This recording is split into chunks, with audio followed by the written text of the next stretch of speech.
জেলা থেকে সরাসরিতে এবার যে খবরের দিকে নজর রাখবো, নতুন বছরের প্রথম দিন আজ। আর নতুন বছরের প্রথম দিনই ভাঙড়ে তুলকালাম পরিস্থিতি। আরাবুল ইসলামের গাড়িতে হামলা, ভাঙচুর, তার অনুগামীদের মারধর, অভিযোগের আঙুল ভাঙড়ের তৃণমূল পর্যবেক্ষক শওকত মোল্লার অনুগামীদের দিকে। মানতে নারাজ শওকত, পরিস্থিতি নিয়ন্ত্রণে আনতে লাঠিচার্জ করতে হয় পুলিশকে।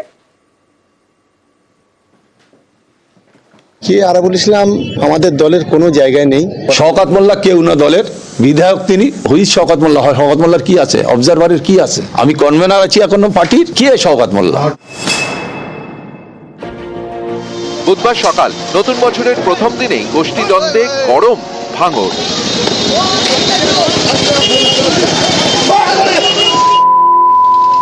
দক্ষিণ চব্বিশ পরগনার ভাঙড়, এখানকার পোলের হাট ওয়ারিতে তৃণমূলের প্রতিষ্ঠা দিবসের অনুষ্ঠান। দলীয় পতাকা তোলার কথা আরাবুল ইসলামের, তার আগেই অশান্তি। অভিযোগ, আরাবুল এবং শওকত অনুগামীদের মধ্যে দফায় দফায় বচসা বাঁধে। এই গোলমালের মধ্যে এলাকায় পৌঁছন আরাবুল, দলীয় পতাকা তোলেন।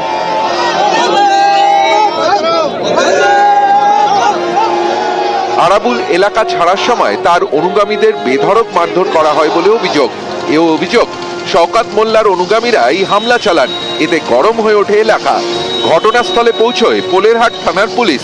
পরিস্থিতি সামলাতে তারা লাঠিচার্জ করে।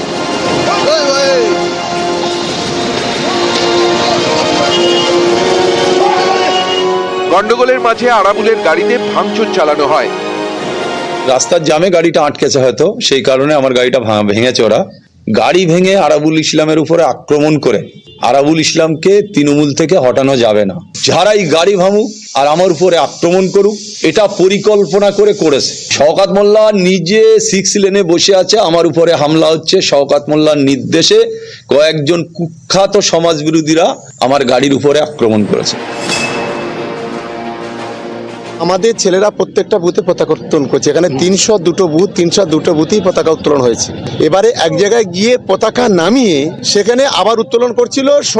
আমাদের লোকাল কর্মী যারা আছে তারা এটাকে প্রতিবাদ করে। এটাই হচ্ছে ফ্যাক্ট। কে আরাবুল ইসলাম আমাদের দলের কোনো জায়গায় নেই। শওকত মোল্লা কেউ না দলের বিধায়ক, তিনি হুইজ শওকত মোল্লা হয়। শওকত মোল্লার কি আছে, অবজারভারের কি আছে? আমি কনভেনার আছি এখনো পার্টির। কি শওকত মোল্লা? সংঘাত নিয়ে সরাসরি কোনো মন্তব্য না করলেও বার্তা দিয়েছেন ফিরাদ হাকিম।